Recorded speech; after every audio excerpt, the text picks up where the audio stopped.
Supreme court में civilians के military case की समाअत हुई। आईनी बेंच के जस्टिस हसन अजहर रिजवी ने रिमार्क्स दिए कि 21वीं तरमीम फैसले में मेहरान और कामरा बेसिस का भी जिक्र है।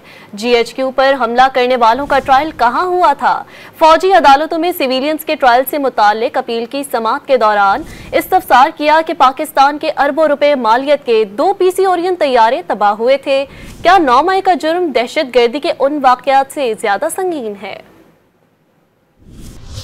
सुप्रीम कोर्ट के जस्टिस अमीनुद्दीन खान के सरबराही में 7 रुकनी बेंच ने फौजी अदालतों में सिविलियंस के ट्रायल से मुताल्लिक इंट्रा कोर्ट अपील पर समाअत की। वजारत दिफा के वकील ख्वाजा हारिस ने दलाइल जारी रखते हुए मौक़िफ़ अपनाया कि फौजी अदालतों का आइन के आर्टिकल 175 के तहत अदालती निज़ाम में जिक्र नहीं। फौजी अदालतें अलग कानून के तहत बनती हैं जो तस्लीम शुदा है। जस्टिस हसन अजहर रिजवी ने रिमार्क्स दिए कि 21वीं तरमीम फैसले में मेहरान और कामरा बेसिस का भी जिक्र है। जीएचक्यू हमला करने वालों का ट्रायल कहां हुआ था? पाकिस्तान के अरबों रुपए मालियत के 2 तैयारे तबाह हुए थे। क्या 9 मई के जुर्म इन दहशत गर्दी के वाकयात से ज्यादा संगीन है? ख्वाजा हारिस ने मौक़िफ़ इख्तियार किया कि मेहरान बेस हमले के तमाम दहशत गर्द मारे गए थे। जस्टिस हसन अजहर रिजवी ने इस्तफसार किया कि क्या मारे जाने के बाद कोई तफ्तीश नहीं हुई कि ये कौन थे, कहां से और कैसे आए? क्या दहशत गर्दों के मारे जाने से मेहरान बेस हमले की फाइल बंद हो गई? ख्वाजा हारिस ने जवाब दिया कि तहकीकात यकीनी तौर पर हुई होगी,